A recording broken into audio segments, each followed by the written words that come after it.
اچھا بھی اگلا سوال ہے کہ بعض بریلوی علماء کا موقف ہے کہ درود ابراہیمی صرف اور صرف نماز کے ساتھ خاص ہے، کیونکہ نماز میں آلریڈی سلام کے الفاظ بھی موجود ہیں، نماز کے علاوہ درود ابراہیمی پڑھنا جائز نہیں، بلکہ تفسیر نعیمی میں تو اسے گناہ تک لکھ دیا گیا۔ نعوذ باللہ۔ کیا سلام کے بغیر درود شریف پڑھنا حرام ہے؟ یہ جو کہہ رہے ہیں نا نماز کے اندر آپ درود ابراہیمی پڑھ سکتے ہیں، تو میرے بھائی نماز کے اندر بھی آپ کو ضرورت کو نہیں پڑھنے کی، کیونکہ سلام کے ساتھ درود موجود ہے۔ السلام علیکہ ایھا النبی ورحمۃ اللہ وبرکاتہ۔ رحمت اللہ اور وبرکاتہ میں درود شامل نہیں ہے کیا؟ تو پھر درود ابراہیمی بعد میں کیوں پڑھتے ہیں؟ پھر یہ کہتے ہیں نماز میں سلام آیا درود پڑھنے اس لیے درود ابراہیمی ہم پڑھتے ہیں، وہ تو درود بھی آیا پھر درود ابراہیمی کو پڑھ رہے ہیں آپ؟ صحابہ کرام رضوان نے جب بخاری مسلم کی حدیث ہے کہ جب ان اللہ وملائکتہ یصلون علی النبی سورۃ الاحزاب آیت نمبر 56 نازل ہوئی تو صحابہ نے آ کے پوچھا اللہ کے محبوب صلی اللہ علیہ وسلم ہم نے درود تو آپ پر سلام تو سیکھ لیا، السلام علیکہ ایھا النبی، جو بخاری مسلم میں آتا ہے، آپ نے صحابہ کرام کو یعنی اپنے ابن مسعود کا ہاتھ اپنے دونوں مبارک ہاتھوں میں لے کر یہ تشہد تعلیم کیا تھا جو میں نے پہلے بیان کیا۔ سلام تو ہم نے سیکھ لیا، آپ درود سکھائیں جو ہم آپ پر اور آپ کے اہل بیت پر پڑھیں، پھر آپ نے درود ابراہیمی سکھایا جو ہم نماز میں پڑھتے ہیں۔ تو اب یہ کہیں کہ نماز میں آپ پڑھ سکتے ہیں، نماز کے علاوہ یہ امپرفیکٹ ہے، تو یہ ڈاکٹرائن اس بنیاد پہ انہوں نے کھڑی کی ہے۔ وہ کہتے ہیں دیکھیں جی درود شریف کا قرآن میں جو حکم آیا نا تو درود اور سلام دونوں کا حکم آیا، تو اگر کوئی صرف درود پڑھے گا تو وہ قرآنی حکم کی نافرمانی کر رہا ہے، کیونکہ اللہ نے ہمیں سلام پڑھنے کے لیے بھی کہا ہے۔ تو پہلے تو الزامی جواب لیں کہ اس قرآنی حکم کی پہلی نافرمانی تو فرشتے خود کر رہے ہیں۔ یہ جناب پھکیاں اتنی مل رہی ہیں، کیونکہ اس میں ان اللہ وملائکتہ یصلون علی النبی، اللہ اور فرشتے درود بھیجتے ہیں، اس میں تو الفاظ ہی نہیں ہے کہ سلام بھی بھیجتے ہیں۔ پھکی لبھی ہے تے نال اللہ کا بھی ذکر جائے سیدھے ہو جائیے، صرف فرشتیاں کا نہیں، اللہ اور اس کے فرشتے درود بھیجتے ہیں، سلام بھیجتے تو نہیں ہے۔ مسلمانوں کا کیا تم درود بھی بھیجو سلام بھی بھیجو، وہ کہتے ہیں مسلمانوں کو حکم ہوا ہے، اب اگر اس کے بغیر پڑھے گا تو امپرفیکٹ ہوگا، تو پھر فرشتے اور اللہ کا درود پڑھنا امپرفیکٹ ہے کیا؟ تو یہ دونوں انٹرچینجبل ورڈ ہیں، حسین و جمیل، خوش و خرم، صلاۃ و سلام، وہ بھی دعا یہ بھی دعا، رحمت کی دعا کسی کے لیے کرنا، سلامتی کی دعا کرنا، انٹرچینجبل ورڈ ہے۔ اور پھر سب سے بڑی میں پھکی دوں گا کہ میرا چیلنج ہے 99.9% حدیث صرف درود کی فضیلت میں، آپ جتنی بھی حدیثیں اٹھا کے دیکھیں، مسلم کی حدیث ہے جو مجھ پر ایک دفعہ درود پڑھے اللہ تعالیٰ اس میں 10 دفعہ پڑھے گا، اس میں تو آپ کو صاف فرمانا چاہیے تھا کہ دیکھنا وہ اکیلا درود نہ پڑھنا، سلام بھی ساتھ پڑھنا۔ تو یہ کہیں گے اس میں امپلائڈ ہے سلام، نہ، سن نسائی میں حدیث ہے کہ حضرت جبرائیل نے کہا اے اللہ کے رسول آپ اس میں راضی نہیں کہ جو کوئی آپ کا امتی ایک دفعہ درود بھیجے اللہ اس پہ 10 دفعہ درود بھیجے گا، اور جو ایک دفعہ سلام بھیجے اللہ تعالیٰ اس پہ 10 دفعہ سلام بھیجے گا، تو اس میں درود و سلام الگ الگ ذکر ہے۔ تو لہٰذا مسلم کی حدیث میں صرف درود ہے، درود خود پرفیکٹ ہے۔ پھر سنن نسائی کے اندر حدیث ہے، آپ نے زید بن خارجہ سے کہا صلو علیہ، مجھ پر درود کو لازم کر لے، واجتہدوا فی الدعاء، اور اپنی دعا میں تو خصوصاً درود پڑھا کر، اور قولوا کہا کرو اللہم صلی علی محمد وعلی آل محمد، اور پھر دعا مانگا کرو۔ تو آپ کو کہنا چاہیے تھا کہ ساتھ مبارک وسلم بھی لگا لینا، کیونکہ وہ قرآنی حکم کی نافرمانی نہ ہو جائے۔ کہانیاں، تو یہ کہانیاں وہی پکڑ سکتا ہے جو بندہ ان کے اندر رہا ہو، اور آج کل جھوم جھوم کے کہتا ہو اور کہلواتا ہو کہ نام ہے بابی، نام ہے بابی، میں ہوں مسلم علمی کتابی، ورنہ تو یہ آپ کو کہانیاں کراتے رہیں گے۔ ان سے پوچھیں جو جامعہ ترمذی میں مولا علی کا قول ہے کہ نبی علیہ السلام نے فرمایا وہ شخص کنجوس ہے جس کے سامنے میرا ذکر ہو اور مجھ پر درود نہ پڑے، سلام کا تو ذکر ہی نہیں اس میں۔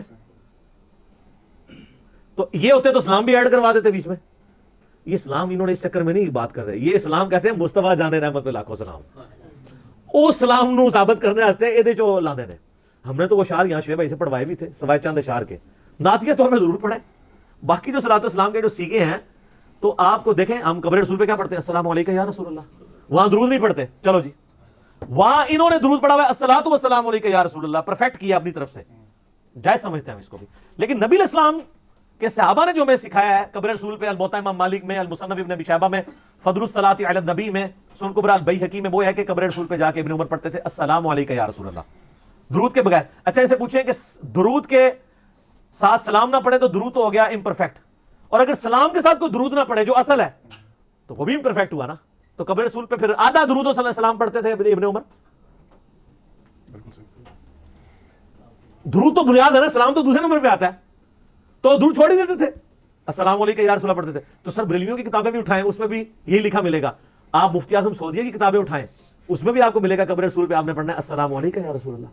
سلام اور صلاۃ دونوں انٹرچینجبل ورڈ ہیں، اس کے اوپر ضد نہیں کرنی چاہیے کہ اگر کوئی درود کے ساتھ، اور پھر یہ دیکھیں یہ لعنت ہی پڑی ہے ان کے اوپر کہ جس نے یہ کہا کہ درود ابراہیمی نماز کے علاوہ پڑھنا گناہ ہے۔ دیکھو کتنی بڑی جرت ہے تو یہ صحابہ کرام میں سے کسی نے یہ بات کی یا کسی اور نے کی؟ اور جب نبی علیہ السلام لوگوں کو درود سکھاتے تھے اس وقت ان اصحاب نے تو نہیں کہا کہ وسلم بھی ساتھ لگائیں ورنہ تو یہ گناہ ہو جائے گا؟ تو میں اس کے اوپر وہی کہوں گا کہ یہ بات کر کے لعنت کے مستحق ہوئے، اور اللہ کو یہ بات پتہ تھی کہ جو درود ابراہیمی کا منکر ہوگا اور اس کو اس طرح کنڈیم کرے گا. اور یہ جو آپ تفسیر نعیمی کا حوالہ دے رہے ہیں نا، اس میں یہاں تک لکھا ہوا ہے، انہوں نے ریزن بھی بتائی ہے کہ ہم کیوں خلاف ہیں. انہوں نے کہا آج کل کچھ پیر حضرات بھی وہابیوں کی دیکھا دیکھی درود ابراہیمی سکھانا شروع ہو گئے ہیں. اور شکر ہے یار اگر کوئی پیر بخاری مسلم میں تعلیم کیا ہوا درود سکھا رہا ہے. اور ان اللہ و ملائکتہ یصلون علی النبی سورۃ الاحزاب آیت نمبر 56 کے کانٹیکسٹ میں بخاری مسلم میں یہ حدیث ہے. اس آیت کے اوپر پوچھا گیا کہ ہم درود کیسے پڑھیں، سلام تو آپ نے السلام علیکم ایھا النبی سکھایا ہے. درود و سلام دونوں الگ چیز ہے اور انٹرچینجبل ہے. درود الگ سے پرفیکٹ ہے، سلام الگ سے پرفیکٹ ہے. کوئی درود پڑھ لے تب بھی ٹھیک، سلام پڑھ لے. ہم نبی صلی اللہ علیہ وسلم کے لیے کہتے نہیں ہیں نبی علیہ السلام. یہ بریلوی جب حضرت آدم کو کہتے ہیں تو علیہ الصلاۃ والسلام کہتے ہیں یا آدم علیہ السلام کہتے ہیں؟ تو صلاۃ کو نہیں پڑھ رہے ہوتے، تو ہم ان کو کہیں کہ یہ آدھی درود پڑھ رہے ہیں. ابراہیم علیہ السلام، عیسیٰ علیہ السلام، علیہ الصلاۃ والسلام تو کوئی کہتا ہے. تو انہوں نے کہا وابی لوگ کرتے ہیں لہذا یہ وابی درود ہو گیا. تو وہ درود بھی وابی ہوئے ہیں. انہوں نے بنایا سنی درود، شیعہ درود، کئی چیزیں بنائی. تو بیسیکلی بکس کا اظہار انہوں نے اس لیے کہا کہ یہ گناہ اس لیے بن گیا ہے کیونکہ وہ اس میں لکھتے ہیں وہ وابی جو کہ سلام کے منکر ہیں. سر دنیا میں کون سا وابی ہے جو سلام کا منکر ہو؟ وابی یہ کہتے ہیں اہل حدیث کو اور بعض اوقات دیوبندیوں کو بھی. سارے میرے بھائی سلام پڑھتے ہیں نماز میں، السلام علیکم ایھا النبی. سارے قبر رسول پہ السلام علیکم یا رسول اللہ پڑھتے ہیں. آپ سب کی بریلوی دیوبندی اہل حدیث تینوں کی کتابیں اٹھا کے دیکھیں قبر رسول پہ سلام کا طریقہ کیا ہے. نماز کی کتابیں اٹھا کے دیکھیں، شیعہ کی نماز کی کتاب اٹھا لیں، اس میں بھی آپ کو السلام علیکم ایھا النبی ملے گا. سارے پڑھتے ہیں. کون منکر ہے؟ خام خواہ لوگوں پہ الزام لگانا. اس میں وہی بات کروں گا کہ یہ درود ابراہیمی کے منکر ہوئے نا، ان کے اوپر پڑی لعنت. کس طرح؟ ان اللہ و ملائکتہ یصلون علی النبی سے اگلی آیت کون سی ہے؟